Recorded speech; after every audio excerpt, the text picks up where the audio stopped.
আওয়ামী লীগের নেতারা বলতো খেলা হবে, বলতো এখন মাঠ ফাঁকা, সেই খেলোয়াড় আর কোথায়? তারা আমাদেরকে নিঃশেষ করতে চেয়েছে। এখন তারা এত বছরের ঐতিহ্যবাহী দল, এত সুশাসন আর উন্নয়ন মানুষকে দিয়েছেন, রাতের অন্ধকারে তাদেরকে দেশ ছেড়ে পালিয়ে যেতে হয়েছে। 15 বছরের একজন প্রধানমন্ত্রী এবং 1949 সাল থেকে আজকের এই সময় পর্যন্ত প্রায় শতাব্দীর কাছাকাছি সময়ের একটি প্রাচীন দল আওয়ামী লীগ, তার নেত্রী এমন অসহায় ভাবে দেশ ছাড়লেন, নেতা কর্মীদেরকে কোন নির্দেশনা দিতে পারলেন না।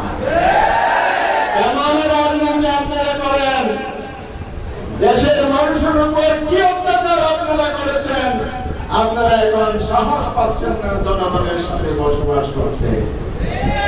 আমাদের উপর জুলুম এসেছে, নির্যাতন এসেছে, নিষ্পেষণ এসেছে, হত্যাযজ্ঞ চালানো হয়েছে। এই সময়ে উল্লেখযোগ্য ছাত্রী হত্যাকাণ্ড নয়, গণহত্যা চালিয়েছে আওয়ামী লীগ।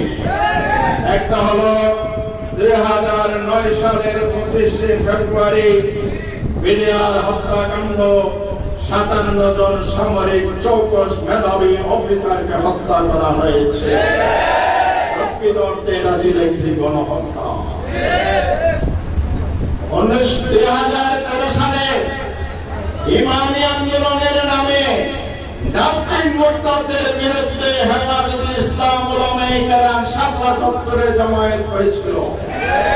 শান্তিপূর্ণ সমাবেশে সেদিন আবেগ বর্বরতা শাপলা চত্বরকে রক্ত রঞ্জিত করেছে। শত শত মানুষকে খুন করা হয়েছে, তাদের লাশও খুঁজে পাওয়া যায়নি। এটা ছিল পৃথিবীর ইতিহাসের জঘন্যতম গণহত্যা। আওয়ামী লীগের আমাদের হত্যাকাণ্ড নয়, আরেকটি গণহত্যা পরিচালিত হয়েছিল কোরআনের পাখি আল্লামা দেলোয়ার হোসেন সাঈদীর ফাঁসির রায় ঘোষণার পর। বাংলাদেশ উত্তপ্ত হয়েছিল, নারী পুরুষ সকলে রাজপথে নেমে এসেছিল।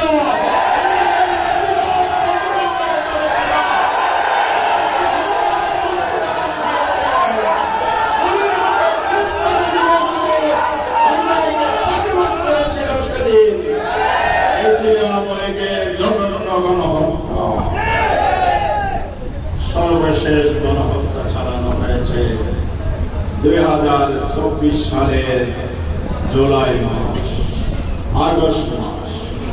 বৈষম্যবিরোধী ছাত্র আন্দোলন ছিল একটি সামাজিক আন্দোলন, অধিকার আদায়ের আন্দোলন। আমাদের ছাত্র সমাজকে সাধুবাদ জানায়, কৃতজ্ঞতা জানায়। এই সময়ের শহীদদেরকে শ্রদ্ধার সাথে আমরা স্মরণ করি।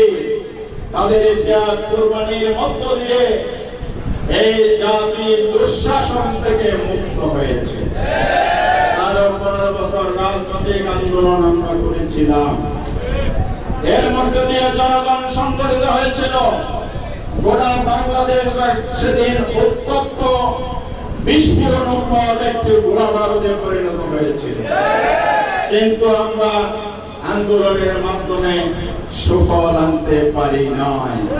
স্বল্প সময়ের ব্যবধানে ছাত্র সমাজে তরুণরা যখন ডাক দিয়েছিল এবং তাদেরকে যখন তুচ্ছ-তাচ্ছিল্য করে তৎকালীন প্রধানমন্ত্রী বলেছিল কোটা আন্দোলন করো, মুক্তিযোদ্ধাদের ছেলে নাতিদেরকে চাকরি না দিয়ে রাজাকারের নাতি গতি দিল। আমাদের তরুণরা আত্মমর্যাদাশীল, তাদের মর্যাদায় লেগেছে।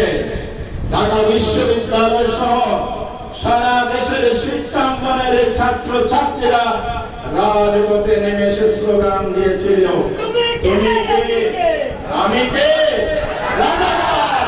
রাজাকার কে বলেছে?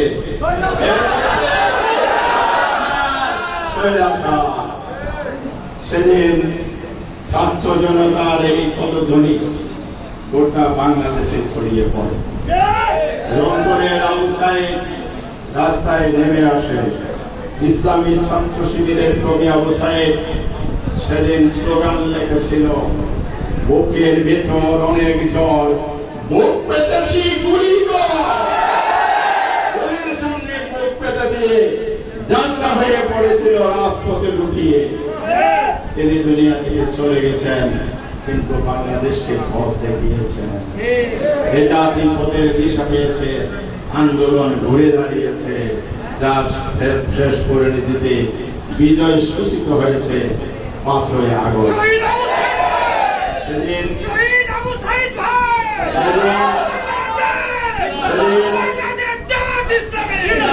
আন্দোলনে ছাত্র সমাজ শুধু নয়, নারী পুরুষ নির্বিশেষে সকলে রাজপথে নেমে এসেছিল। যার সন্তান ঘরে পাহারা দিয়ে বন্দী করে রাখতে চেয়েছে, সে একজন শহীদের পিতা পত্রিকায় স্টেটমেন্ট দিয়ে বলেছে, সাক্ষাৎকার দিয়ে বলেছে, ছেলেকে আমি সারাদিন আগিয়ে রাখার জন্য পাহারা দিয়েছি। দুপুরবেলা একদিন যখন খাওয়ার পরে বিশ্রাম নিলাম, ছেলেও বাবাকে পাহারা দিয়েছে, বাবা কখনো বিশ্রাম নেয়।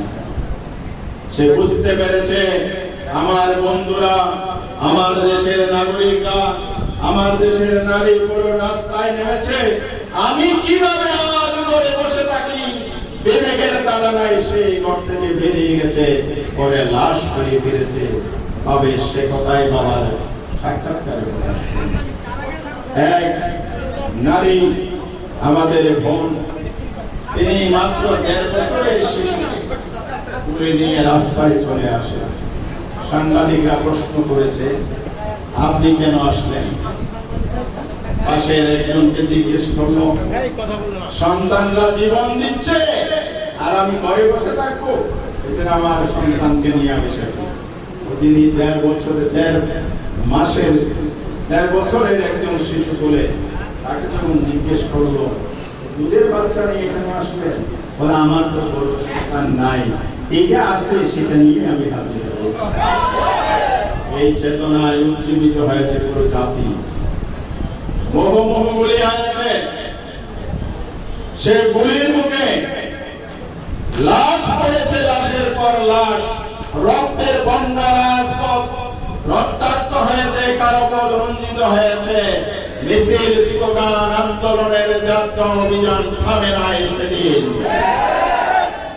এদের প্রতীয়মান হয়, মানুষ যখন জীবন দিতে শিখে, মানুষ যখন নির্ভীক নির্ভয় হয়ে যায়, মানুষ যখন মুক্তির জন্য পাগল হয়ে জীবন দিতে শিখে, সেই শক্তিকে আর কেউ অবরুদ্ধ করতে পারে না। সেদিন তাই প্রমাণ হয়েছে। জামাত ইসলামীকে দমন করার ষড়যন্ত্র হয়েছে, জামাতে পারে নাই। ফাঁসি দিয়েছেন, খুন করেছেন, অত্যাচার করেছেন, বুলডোজার দিয়ে পরিবার নির্মূল করেছেন। আমরা আদর্শ থেকে এক চোর পরিবার বিচ্যুত হয়। সেদিন 5ই আগস্ট রাজপথে আমরা যখন নেমেছি, স্বৈরাচার পালিয়ে যাওয়ার সংবাদ এসেছে, জাতি তখন উল্লাসে মেতে উঠে। টেলিভিশনের পর্দায় দেখা গেল প্রধানমন্ত্রী পদত্যাগ করে চলে গেছেন, রাজনৈতিক দলের সাথে সেনাপ্রধানের বৈঠক হবে, অন্তর্বর্তীকালীন সরকারের উপর ক্ষমতা হস্তান্তর হবে।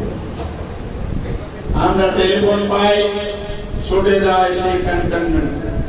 সাংবাদিকরা আমি প্রধানকে যখন জিজ্ঞেস করলেন, এই মিটিংয়ে কারা কারা ছিল, তিনি জবাব কি দিয়েছিলেন? জামাত ইসলামের আমির ছিলেন, বিএনপির মহাসচিব সহ অন্যান্য দল ছিলেন, কিন্তু তার মাত্র 5 দিন আগে জামাত ইসলামীকে নিষিদ্ধ ঘোষণা করা হয়েছে। রেজিস্ট্রেশন বাতিল করেছেন, হাইকোর্টের উপর বন্দুক রাখে জামাতকে জবাই করার জন্য। আন্দোলনকে ভিন্ন খাতে প্রবাহিত করার কুমতলবে তাই ইস্যু ডাইভার্ট করার জন্য জামাতকে নির্বাহী আদেশে নিষিদ্ধ করা হয়েছে, কিন্তু এতে কোনো ফলাফল আসে নাই। জামাত ইসলামী সেদিন সঠিক সিদ্ধান্ত নিয়ে জাতির বৃহত্তর স্বার্থের প্রতিক্রিয়া ব্যক্ত করে নাই। সেই কারণে আল্লাহ রাব্বুল আলামিন যুদ্ধের ফলাফল দিয়েছে, মজলুমের আহাজারি শুনেছে, জাতিকে 5 তারিখ মুক্ত করেছে। যাকে আপনি নিষিদ্ধ করেছেন, আবার এই দেশের সরকারাই তার প্রজ্ঞাপনের মাধ্যমে জামাত ইসলামী নিষেধাজ্ঞা প্রত্যাহার করে নিয়েছে।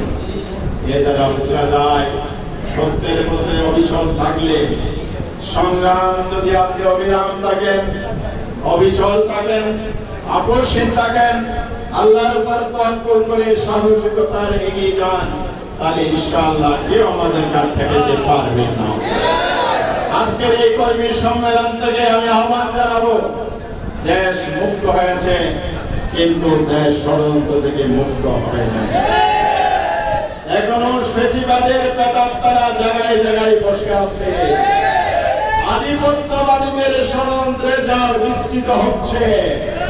তবে জনগণ যেভাবে ঐক্যবদ্ধভাবে স্বৈরাচারকে দাঁড়িয়েছে, এই জাগ্রত জনতা সকল ষড়যন্ত্রকে প্রতিহত করবে ইনশাআল্লাহ। তাই আপনাদের প্রয়োজন ঐক্যবদ্ধ থাকা। দেশকে পাহারা দিতে হবে, পাহারাদারির ভূমিকা পালন করতে হবে এবং ফেসিবাদ বিরোধী জাতীয় ঐক্যকে আরো সুদৃঢ় করতে হবে। সেই সাথে কথা বলতে চাই, আমাদেরকে আগামী দিন এই বাংলাদেশকে গড়ে তুলতে হবে, যে বাংলাদেশ হবে সম্প্রীতির বাংলাদেশ, যে বাংলাদেশ হবে সৌহার্দ্যের বাংলাদেশ, যে বাংলাদেশ হবে ভ্রাতৃত্ববোধের বাংলাদেশ, যে বাংলাদেশ হবে শান্তির বাংলাদেশ, যে বাংলাদেশ হবে সমৃদ্ধির বাংলাদেশ। আমরা প্রমাণ করেছি 5 তারিখের পর থেকে 3 দিন দেশে কোনো সরকার ছিল।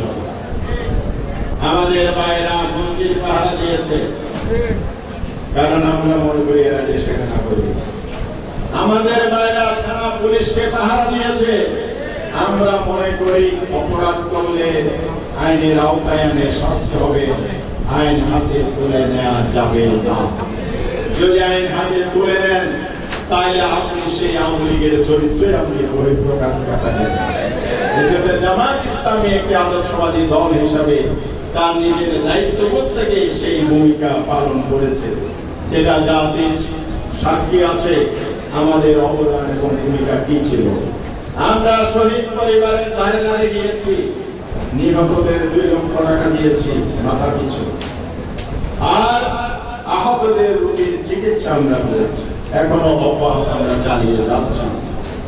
বাংলাদেশের কোন মানুষ বিনা চিকিৎসায় থাকবে না, অনাহারে থাকবে না, অশিক্ষিত থাকবে না।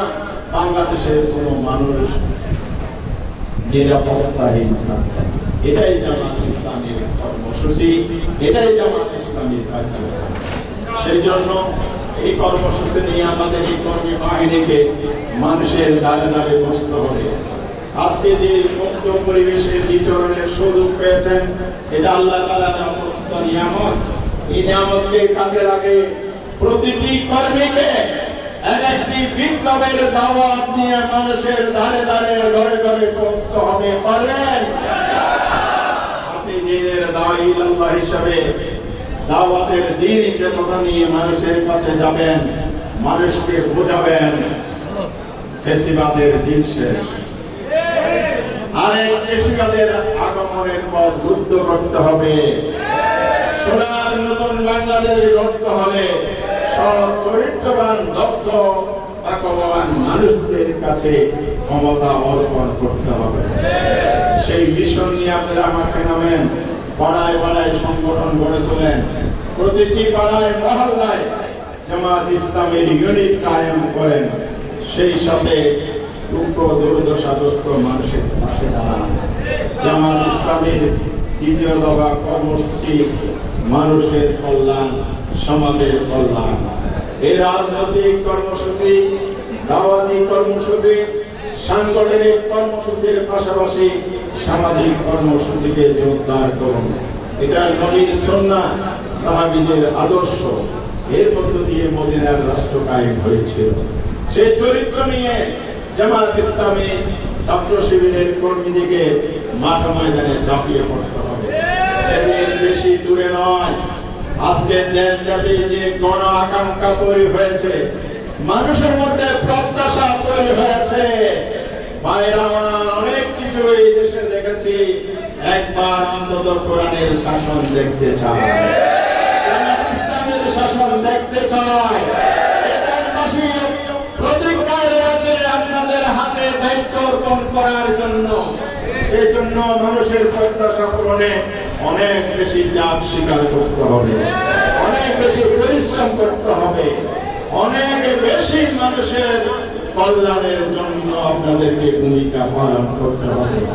এই জন্য প্রতিটি কর্মী যদি দাঈ আল্লাহ, সংগঠক, সমাজকর্মীর ভূমিকায় পালন করতে পারেন, তাহলে ইনশাআল্লাহ এই বাংলাদেশ হবে আগামী দিনে একটি কল্যাণকর রাষ্ট্র, ইসলামী আদর্শ ভিত্তিক রাষ্ট্র। সে রাষ্ট্রের নেতৃত্ব দেবে জামাত ইসলামী। সবাইকে আন্তরিক ধন্যবাদ জানাই আমার বক্তব্য এখানে শেষ করছি। আল্লাহ হাফেজ। বাংলাদেশ জিন্দাবাদ, বাংলাদেশ জামাত ইসলামী জিন্দাবাদ। আসসালামু আলাইকুম।